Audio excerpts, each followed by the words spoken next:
Ààrẹ Gani Adams ẹ súnmọ́ mi ẹ̀yin lẹ́ni fídíò yìí owó Yorùbá kan ló sọ wípé mi ò lè wá fún kan nítorí ilé bàbá yìí bọ̀tẹ̀ yìí fẹ́ kú ẹ̀jẹ̀ fẹ́ joyè ilé bàbá ọmọ bíbí Oòduà ni mí ọmọ bíbí Oòduà ni mí ọmọ Ààrẹ Ọ̀nà Kakanfò ilẹ̀ Yorùbá ni mí lórógùn ọ̀fẹ́ o orúkọ èmi tí mo bá yín sọ̀rọ̀ ní Comrade Kọ́lápọ̀ Ọláwálé tí mo jẹ́ Ògùn East Senatorial Graphics Controller lọ́ndà ọ̀gá mi bàbá mi Alhaji Akeem Adésínà tí gbogbo èèyàn mọ̀ sí Igwe Akin ìlú Ààrẹ Ọ̀nà Kakanfò ọ̀fẹ́ ilẹ̀ Yorùbá. Ọ̀gá mi kẹ́ ẹ pẹ́ bí pẹ́pẹ́ ṣe ń pẹ́ kẹ́ ẹ gbó bí gbogbo ṣe ń gbó. Ọ̀pá tẹ́ fi ń darí ẹgbẹ́ Oòduà People Congress lákínlẹ̀ Ìjẹ̀bú kò ní sẹ́ kò ní tí kò ní bàjẹ́ Oòduà àtúnbọ̀ máa fún yín ṣe. Mo dẹ̀ kí state coordinator mi ọ̀gá mi Alhaji Jimoh Musendiku ọ̀gá wa kẹ́pẹ́ o látara bẹ́ẹ̀ mo kí bàbá àdúgbò wa our national president Ààrẹ Abíọ́dún Ige Adams the 15th Ààrẹ Ọ̀nà Kakanfò of Yorùbá land lóògùn ọ̀fẹ́ o lóògùn ọ̀fẹ́ o lóògùn ọ̀fẹ́ o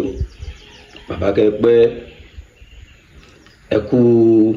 ìfọmọnìyàn ṣe ẹ kú ìfi àgbànìyàn ṣe ẹ kú ọgbọ́n inú ẹ kú bẹ́ẹ̀ ṣe ń tò ọba òkè á túnbọ̀ máa bá yín tò kò ní bàjẹ́ bàbá gbogbo awuyewuye tó ń lọ lọ́run láì lẹ́nujọ́ mẹ́ta ìta bá láàrin ìrọ̀lá pa á rí àwa náà lè sọ̀rọ̀ ìtàwọn ò pé sáwọn tá a tiẹ̀ fẹ́ bá sọ̀rọ̀ ṣé wọ́n deserve ọ̀rọ̀ yẹn ẹ̀yin ọmọ Yorùbá kí ló ń ṣe yín ẹ jí ẹ̀yin youth ẹ jí ẹ jẹ́ ká béèrè lọ́wọ́ ara wa pé ṣé àsìkò tá a wà yìí ni àsìkò àti máa create criticism àti máa criticize èèyàn ẹ tiẹ̀ wá lórin méjì tẹ́ mọ̀ ọkọ nílẹ̀ Yorùbá Yorùbá ló common sí jù fún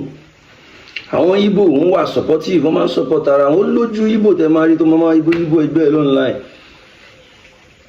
bẹ̀tẹ̀ yín Yorùbá yìí especially Indomie generation yẹn wọn tẹ wọn tàn sí tẹ mọ̀ history tẹ dẹ̀tí ẹ lọ gbọ́ ìtàn lẹ́nu àwọn bàbá yín tó yín bá sọ ìtàn wọn ní tọmọ kékeré ò bá bá tàn á bá rọ̀bá tó bá jẹ́ bí òwe kó jẹ́ tẹ̀yìn àgbàlagbà tẹ̀ ń wò mí ẹ gbọ́ ìtàn ẹ mọ̀ dí ìtàn ẹ má kàn máa ṣe sọ wóró ó tò wúrò bí ọmọ burúkú kan tó rárí tó ń bú Gani Adams lẹ́nu ọjọ́ mẹ́ta mo tiẹ̀ wọ ọmọ náà títí mi ò fẹ́ dárúkọ ẹ̀ mo wò ó títí mo wò pé eléyìí ọmọ ìjọ wo náà bí pẹ̀lẹ́nu ẹ̀ tó dàbí ẹja kórówó yẹn wá yanu gbà òun sọ̀rọ̀ sí Ààrẹ Abíọ́dún Ige Adams òun sọ̀rọ̀ sí Ààrẹ Ọ̀nà Kakanfò ilẹ̀ Yorùbá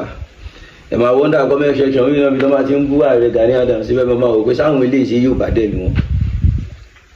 ẹwà mọmọ yẹn máa ń ilé lajì máa ń jẹ èkúté onídùúdú tí mọ Yorùbá mọ kankan mọ̀jú kẹ́ máa kódi wá síta for nothing ṣẹ́ẹ̀kì ń ronú ni a lot of things ló wà ń tán bẹ́ẹ̀ rẹ pé ẹ máa rí Igbo made lára Igbo ṣe lé wọ́n ní they have the experience the knowledge to do a lot of things ilẹ̀ Haúsá àwọn yẹn ń ṣe farming wọ́n dẹ̀ ń kó ẹ mọ̀ iye political power tó wà ní north àwọn political leader tó ń hold great power ní Nàìjíríà kẹ̀kẹ́ máa pariwo ààrẹ lọ́tún ààrẹ lọ́sì wọ́n ń jà ní Kwara wọ́n ń jà sí nìkan kí làárẹ̀ ṣe sí gbogbo nǹkan táàrẹ̀ ti ṣe àbí tí àwọn Oòduà People Congress in general tí wọ́n ti ṣe nílẹ̀ Yorùbá èwo lẹ́rí tọ́ka sí èwo lẹ́rí ẹ ronú ní láti ṣẹ̀ṣẹ̀ máa kà fún yín ẹ̀yin fúnra yín mọ̀ ẹ mọ̀ ọmọ tó ń sọ̀rọ̀ sáré yẹn wọn àti ibi tán ti dẹ́gbẹ́ ìsílẹ̀ ó ṣùọ̀ mi mo fẹ́ mọ èjì ẹ̀ wọn àti ibi pẹ̀lẹ́nu ẹ̀ tó gùn bí kíní ṣé bọ́ ní bàbá ńlé ọkùnrin dẹ̀ pọ̀ nú ẹbí wọn kí ló dé tí bàbá ẹ̀ ò jẹ́ aṣíwájú ogun káwọn ẹ̀gbọ́n mọ́mí ẹ̀ lọ́kùnrin àtẹ̀wọ̀n ẹ̀gbọ́n dáàdì ẹ̀ lọ́kùnrin káwọn jẹ́ ẹlẹ́ẹ̀kejì ogun, káwọn ẹgbẹ́ ọkùnrin àtàwọn àbúrò ẹ̀ ọkùnrin àtàwọn boyfriend ẹ̀ tó ti ní àti tó máa yí padà ní kan wá sọpọ́ọ̀tì bàbá ẹ̀ kan jọ lead ogun ṣe bá lọ́bẹ̀ ẹnu lé wọ́n dẹ̀ lọ ọmọ ogun ìyẹn náà ti tó mọ́ mú lọ sójú ogun. tẹ́ẹ̀bà ronú àwa máa bá yín sọ̀rọ̀. ẹni fúlàní wọ́n ní fúlàní wà nùgbó kan ẹni kílà rẹ̀ ń ṣe tí ó káwọn ọmọ ẹ̀wọ́ nùgbó pẹ̀lú ọmọ ogun àti pẹ̀lú àkíyàbí àǹtí ọ̀dẹ̀ ẹ̀yin òpónà ọmọ yorùbá tẹ́ mọ́ bọ́yẹ máa ń gbìjọ ọmọ yorùbá tẹ́ tiẹ̀ kí ń ronú ọ̀rọ̀ lẹ́fẹ́ gbọ́ ẹ jẹ́ ká bára wa sọ̀rọ̀ kárẹ́ kó wa lọ sójú ogun ká mọ́ ọmọ ogun dání àbí ká mọ́ ọbẹ̀ dání síbẹ̀ ní navy lórí omi ẹni custom àti military ní border kọ̀ọ̀kan àwọn soldiers a lot of police points checking point ló wà ní road wa àti federal àti state àti every majority road we have a lot of checking point there. àwọn bandit tá à ń sọ̀rọ̀ wọn yìí báwo ni wọ́n ti ń transport ammunition àwọn weapon àwọn ọ̀bọ kàǹjìkàǹjì tí ó sì lọ́wọ́ àwọn ọlọ́pàá mi tí ó sì lọ́wọ́ àwọn navies mi soldiers mi báwo ni àwọn ṣe ń rí pí weapon yẹn kó débẹ̀ ẹ dá mi lóhùn. now àwọn yẹn ní ammunition tó kí ló ń ṣe ẹ̀yin ọmọ yorùbá tẹ́ kí n ronú ni ẹ wá ní káàrẹ́ kó àwọn ọmọ ẹ̀ lọ sójú ogun kán ló máa fi kí lẹ́ni kán ló máa fi báwọn jà náà ìfún Sunday Igboho tẹ́ ń pariwo tẹ́ máa ń pariwo Sunday Igboho ìpè Sunday Igboho wà ní ogun Mọdákẹ́kẹ́ sóun nìkan ló dájú agun Mọdákẹ́kẹ́ ni lẹ́yìn ṣe ogun Mọdákẹ́kẹ́ jẹbi bandit wà lọ́tún wà lọ́sí kí Sunday Igboho náà bọ́ sínú igbó kó káwọn boys tó bá lóun ní lọ sínú igbó ẹni tí ò ní structure Sunday Igboho ò sẹ̀mí mi ò fẹ́ lọ sọ́dọ̀ ẹni ẹlẹ́ni tí ó sẹ̀mí ẹ má jẹ́ káwa Yorùbá joyè ọmọ ọsàn tó ń kó kóńkó bá ya ẹ̀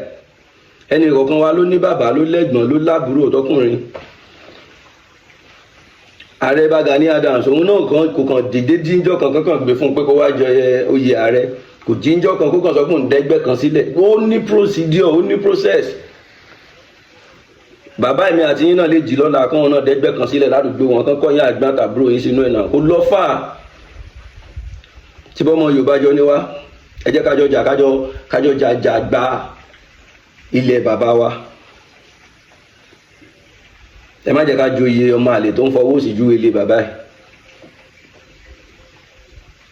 ẹ má jẹ́ ká joyè ọmọ àlè tó ń fọwọ́ sí ju ilé bàbá ẹ àwa Yorùbá àwa ni wọ́n àwa in the sense that we are the lowest one in terms of ammunitions. The Igbo people, they have the knowledge, the power, the capacity to build something from their own side. The northern part, they have the power to import or export whatever they need to their own land, irrespective. Because they sọ fún mi pé inú atẹ́gùn nọ́ngbà deliver ammunition fáwọn bandits. Yorùbá kí lẹ ní àfi ìkìsí ọ̀tẹ̀ bẹ̀m̀bẹ̀lẹ̀kún kọmọ kékeré tán bí ní ayé 2000 kóun náà tán fèsì kámẹ́rà láàárọ̀ ọjọ́ kejì kó bẹ̀rẹ̀ sí ń bú bàbá ẹ̀ all because of TikTok engagement, all because of TikTok like and comment.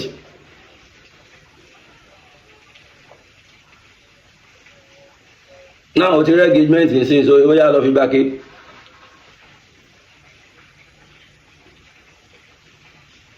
Oh, deserve time mi mo dẹ̀ ní mo orúkọ ẹ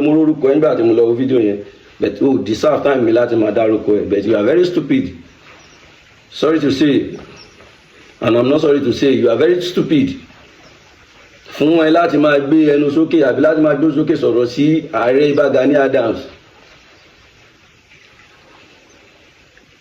Dáàdì ẹ náà tó jáde náà ìbáwọn lè bá ń pè ní baálé ilé, olórí ogun káwọn náà jáde kan bí orúkọ fún fámílì yín àbí sẹ́yìn tẹ́ bá jẹ́ ìlẹ̀ ní orúkọ Gani Adams yẹn sínú yín ò ní dùn.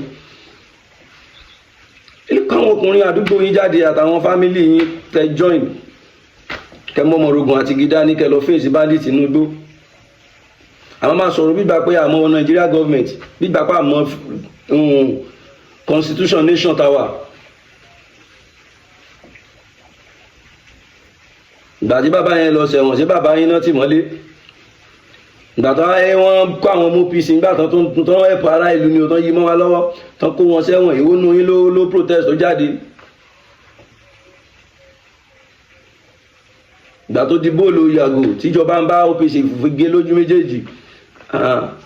haúsá tó jẹ góró àbí tó ju òbí kéyìn ẹ̀ tó pọn ìkẹ́sẹ́ kékeré lẹ́sẹ̀ bóyá ó ṣe. OPC nìkan lẹ́gbẹ́ ajìjàngbara tó wà nílẹ̀ Yorùbá ni ẹ mọ̀ ọ̀pọ̀lọpọ̀ wọn ṣe wá jẹ́ OPC àtàwọn mélòó kan tó lórúkọ tó rí tá à ń rí pé ẹ mọ̀ báwọn bàbá lọ́balọ́ba oníjòyè lójèyè àwọn gọ́vnọ̀ àwọn zenith àwọn representative kọ̀ọ̀kan ní south west wọ́n sì lè pé security meeting yálà OPC ní yálà Àgbẹ̀kọ̀yà ní láyà Àmọ̀tẹ́kùn ní yálà fìjìláńtẹ́ ní yálà ilé ní yálà tọ̀hún nìkan pé wọ́n papọ̀ àsìkò àti jà fún ilẹ̀ bàbá wa ti dé. Ẹ má joyè online àbí cyberbullying kẹ̀kàn máa kọ́mẹ́ǹtì ló sẹ́ǹsì Odò Agbéwà orúkọ mi lẹ́ẹ̀kan sí Comrade Kọ́lápọ̀ Ọláwálé. Tó bá rí fídíò yìí tó wò pé o fẹ́ ṣànúdá wọn láti attack mi àbí ó ṣera ẹni because I don't have time for all this. I just have to let you know that we Odua People Congress, we are not illiterate and we know what you are doing. If you think we don't know what you are doing, tell your father, tell your brother, tell your uncles. You can come out in bulk and face the tail bandits, irrespective of whatever you think you can handle it. But stop coming online to speak nonsense. This is just a warning. Odua Agbéwà, peace and love.